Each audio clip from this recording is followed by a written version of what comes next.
Make, N8N, Zapier, Buildship, essas são basicamente as principais ferramentas de automação no-code que a gente tem hoje no mercado, e o objetivo desse vídeo que eu estou trazendo aqui para vocês é que vocês tenham um comparativo direto entre essas ferramentas para que vocês consigam tomar a decisão aí de qual que é a ferramenta mais adequada para o projeto que vocês estão buscando construir. Nesse vídeo ainda eu quero fazer um comparativo rápido também de qual que é a melhor ferramenta para a gente estar utilizando para criar automações de inteligência artificial, e por fim ainda quero te deixar aí uma dica de como que você consegue estar tendo acesso a 1 ano de plano pago de uma dessas ferramentas, aí precificado no valor de R$600. Então, fica comigo e bora para esse conteúdo. Pessoal, sempre que eu vou falar de automações, eu sempre preciso dar um passinho atrás para a gente entender, né, o que são automações primeiramente. Então, basicamente, que eu trouxe um slide para a gente dar um passo atrás ainda e entender o que são softwares, né? Quando a gente pensa em softwares, a gente tem aí a interface, o front-end e principalmente aí um back-end, né, com um banco de dados e tudo mais. O front-end nada mais é do que parte de design de telas, UI UX, né? Lógicas de negócio, nossos fluxos de negócio, coisas que a gente basicamente vê na tela do nosso computador. E o back-end é o que acontece por debaixo dos panos, né? A gente tem um banco de dados, autenticações, armazenamento, a gente tem ações de servidores, ações recursivas acontecendo e os tais webhooks. Quando a gente está falando de automações, as automações vivem aqui nas nossas ações de servidores e os nossos webhooks, né? Que são basicamente ações que vivem, né? Programações que vivem lá em um certo servidor e a partir de alguma ação, uma reação acontece, outra ações em cadeia acontece. Basicamente, esse é um processo de uma automação, que fica bem descrito aqui nesse nosso slidezinho, né? Eu tenho aqui basicamente um gatilho, que é esse ponto inicial da nossa automação. Então, alguma coisa acontece aqui, por exemplo, um envio de e-mail, recebo um e-mail, envio e-mail, né, com tal características, e aí uma cadeia de ações é executada. Aqui, por exemplo, posso executar uma ação de fazer alguma análise via ChatGPT, né, GPT, enfim, ou algum modelo de inteligência artificial qual seja, realizar algum tipo de busca, né, pesquisar uma busca em uma planilha de Google Sheets, executar alguma outra coisa, entre outras diversas tratativas de dados, integrações com outras plataformas e por aí vai.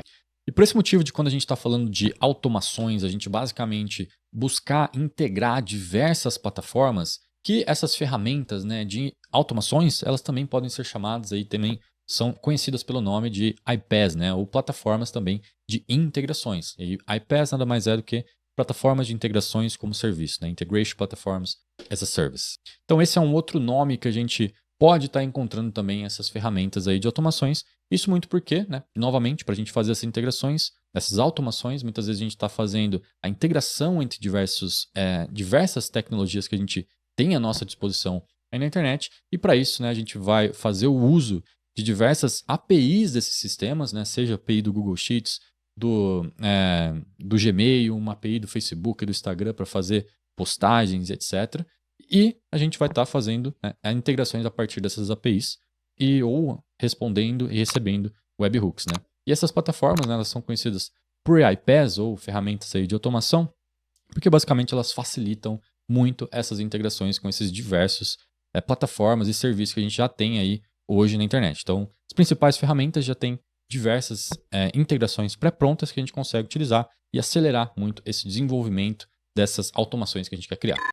Então, dada essa introdução aí do que são automações, fica mais fácil a gente se situar e entender do que a gente está conversando aqui agora, principalmente quando a gente olha para o universo no-code, né? A gente tem diversas ferramentas no-code, porém que cada uma tem o seu objetivo, né? A gente tem ferramentas para projetos de criação de software aplicativos, de back-end, de sites, automações, criação de agentes de inteligência artificial. Nesse momento aqui a gente está comentando sobre as principais, né, e melhores ferramentas que a gente tem nesse mercado aí de automações. Então, bora aí agora partir para esse nosso comparativo. Então, bora aí estar comparando o Zapier, basicamente uma das ferramentas pais do no-code, ferramentas que deu origem a essas ferramentas aí de integração e automações, aí muito tempo no mercado, diversas integrações e muito bem estabelecida. Vai olhar o Make também, ferramenta também mais antiga aí no mercado, com bastante integração também. O N8N, uma ferramenta um pouco mais recente, muito poderosa, escalável. E o Buildship, uma ferramenta aí um pouco mais nova, surgindo, né, e buscando seu espaço dentro desse mercado também. E para fazer essa comparação, eu trouxe aqui 4 principais tópicos, né, para a gente estar olhando, né? Integrações prontas, a facilidade de uso, flexibilidade, os valores de uso dessa ferramenta, algo muito importante para a gente que está aqui no Brasil utilizando essas ferramentas. Depois eu quero fazer alguns comentários mais gerais, né? Para quem que é cada uma dessas ferramentas, qual que é o momento, né, que você deve utilizar uma e outra, para daí você tomar uma decisão mais acertada. Nesse primeiro momento, eu vou fazer um comparativo mais focado aqui no Zapier, Make e no e20. Depois eu venho com uma visão mais geral aí sobre o build chip também. Então, primeiramente, falando aqui sobre integrações prontas, como eu comentei ali na apresentação inicial, né, o Zapier é basicamente a ferramenta que deu início, né, a esse termo aí de integrações, uma ferramenta no-code mesmo para a gente fazer essas automações. Então, é uma ferramenta que está há muito tempo no mercado, né, deu origem para isso e, obviamente, ela conseguiu se estabelecer muito bem nesse mercado. Então, na questão de integrações, por tempo, né, que eles já estão no mercado, as ferramentas novas que surgem, elas buscam se integrar primeiramente com o Zapier. Então, ele está na frente nessa questão de integrações, a gente tem muita integração de forma facilitada ali com o Zapier. Porém, as outras ferramentas não ficam tão atrás assim também. O Make é uma ferramenta que tem muita integração também, já pré-pronta. O N8N aí vem atrás com um pouquinho menos, mas também aí com bastante integração. É um número bem relevante e facilitando muito as integrações com os nossos sistemas. Quando a gente parte aqui para a questão de facilidade de uso, o Zapier ela é uma ferramenta extremamente, com uma UX, né, uma usabilidade extremamente simples. Né? Eles buscaram construir uma ferramenta que seja fácil de a gente fazer integrações com essas diversas ferramentas que eles têm internamente. Então, a questão de facilidade de uso aqui é algo que eles focam bastante. Uma ferramenta simples, facilidade de uso, porém que depois a gente vai ver se a gente tem alguns custos relacionados a isso, né? Tanto questão de flexibilidade quanto questões de valores.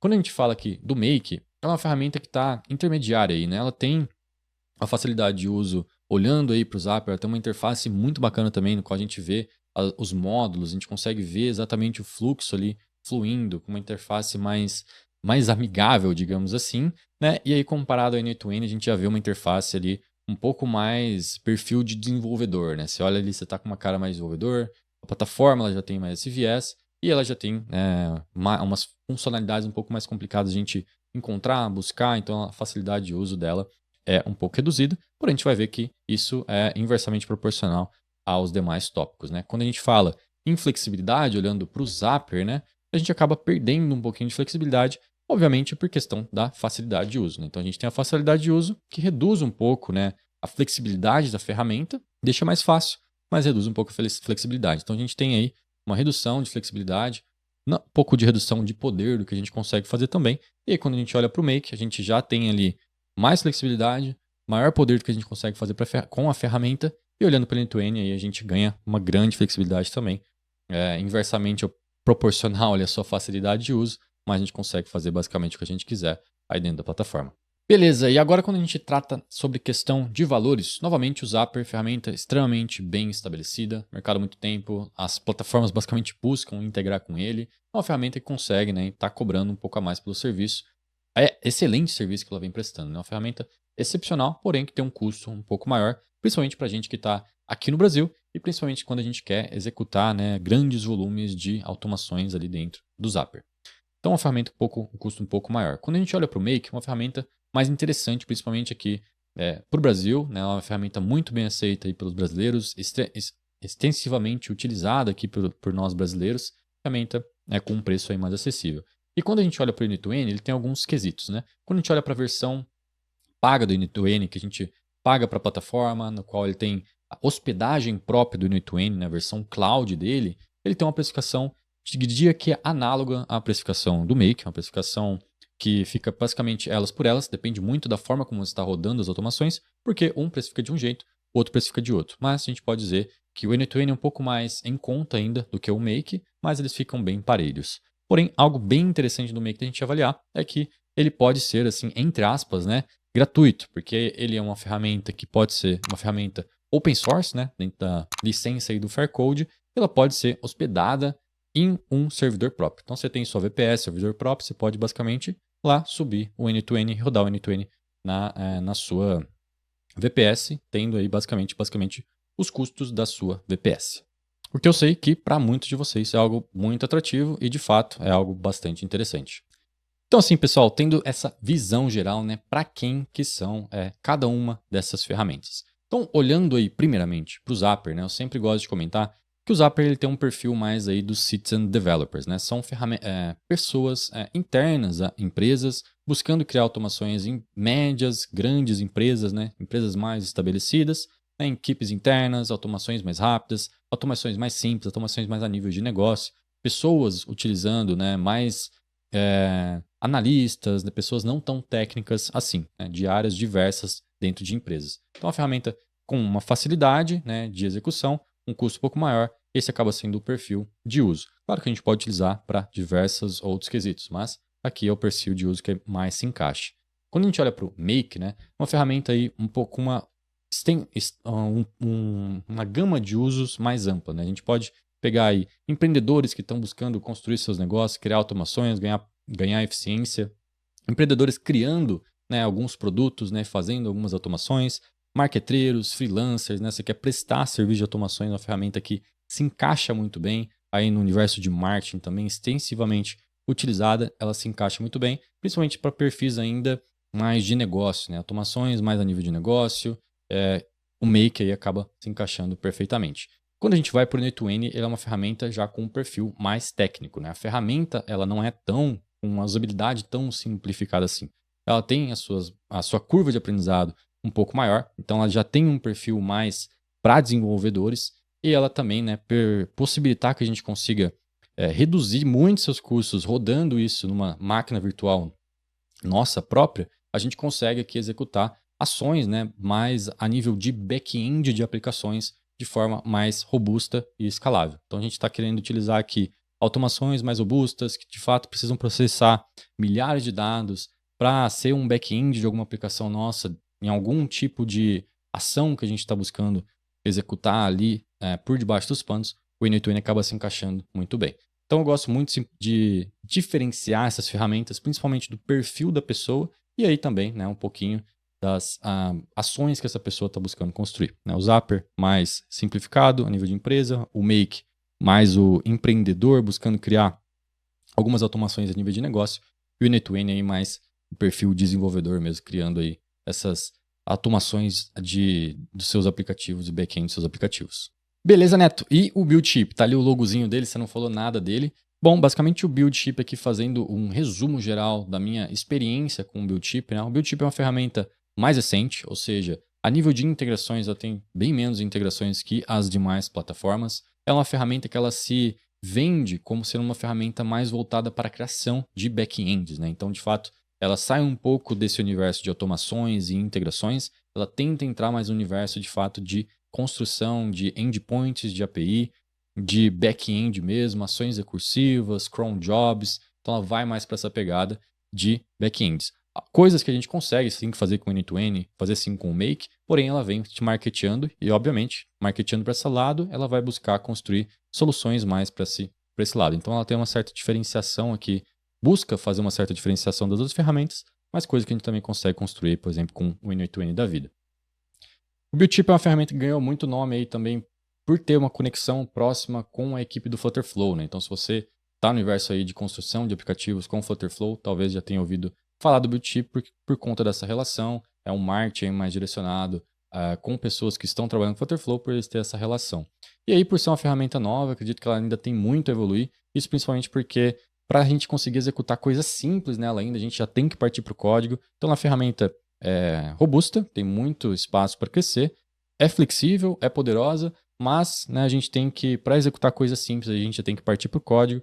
E assim, isso é legal em alguns pontos e não muito legal em outros. Né? A gente espera que, pelo menos para executar coisas simples, a gente já tenha ali nódulos prontos que a gente consiga fazer um tratamento de dados, por exemplo. Então, essa é um pouco a minha visão do Buildchip, uma ferramenta com extremo alto potencial, aí, mas que ainda tem que se desenvolver nesse mercado, principalmente com excelentes ferramentas competindo com ela, como o N8N e Make. E algo que eu vejo muita gente me perguntando, né, qual que é a melhor ferramenta para a gente criar automações de inteligência artificial? E aí algo que eu gosto de comentar, né, bem claro aqui, né, essas são ferramentas de automações e integrações, elas não são ferramentas de construção de agentes de inteligência artificial. Porém, elas facilitam muito, né, essa criação aí de agentes, integrações com as plataformas, porque elas são ferramentas construídas para a gente construir essas integrações. Né? Então, a gente fazer uma integração ali com a OpenAI, né? Então o próprio Make tem integrações bem bacanas para a gente fazer, até chamadas de function calling ali com um nódulo pronto da OpenAI, então isso facilita muito para a gente. O N2N ele já tem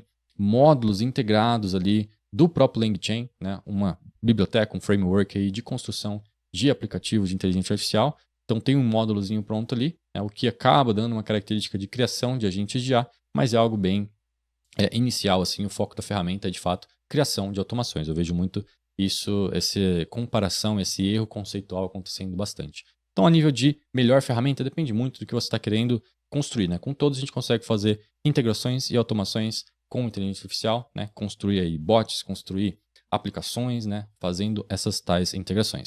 Umas de forma mais facilitada, né? De novo, vai naquele nosso comparativo do Zapier e do Make. Outras de forma mais complexa, mas dando maior flexibilidade para a gente quando a gente vai para um N8N e um Build-Chip da vida. Agora, se você está buscando especificamente ferramentas para criação de agentes de IA, também criei um vídeo aí das melhores ferramentas de criação de agentes de IA com ferramentas no code. Deixar o vídeo aqui pinado aqui no card para você assistir aí posteriormente, né, e ter essa visão sobre essas ferramentas específicas para a gente criar agentes de IA.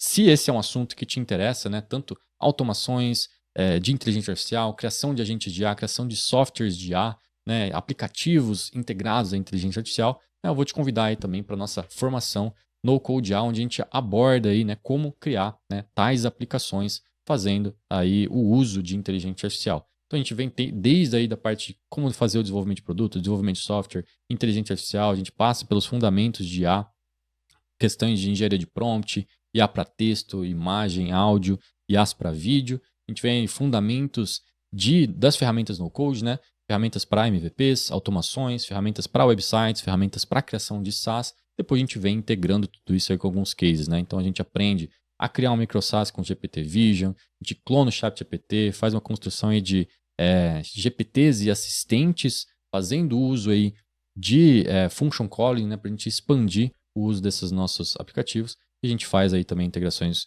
com WhatsApp, dentre outros diversos cursos que a gente vai soltando aqui, nossas masterclass também. Então, link vai estar aí na descrição para você conhecer um pouquinho mais sobre a nossa formação no Code IA. E para fechar, não bastando todo esse conteúdo e conhecimento que a gente tem aqui destrinchado para você criar produtos e automações com inteligência artificial, você também vai ter acesso aí a 1 ano de acesso ao plano pago do Make, né? O plano core aqui do Make de 10 mil operações, simplesmente se inscrevendo e entrando aí para formação no Code IA. Então você já ganha aí de cara, né, algo que é precificado aí em R$600, né, saindo aí à frente já para começar a botar suas automações para jogo, criar automações aqui, né, diversas automações com esse plano aí que você vai ter já direito. Beleza? O que você achou desse comparativo aí? Qual ferramenta fez mais sentido para você, né? Você viu ali com perfis de pessoas, objetivos, né? Então, Zapier, Make, N8N, bem distintos. O que faz mais sentido para você? Ficou alguma dúvida, né? Ainda tem alguma dúvida? Deixa para mim nos comentários. Respondo todos os comentários que vocês postem aqui, né? Próxima semana trazendo mais conteúdos, então para você que esse conteúdo fez sentido, automação, no code, IA, não deixa de curtir o vídeo, se inscrever no canal, que semana que vem tem mais, e eu vejo vocês por lá.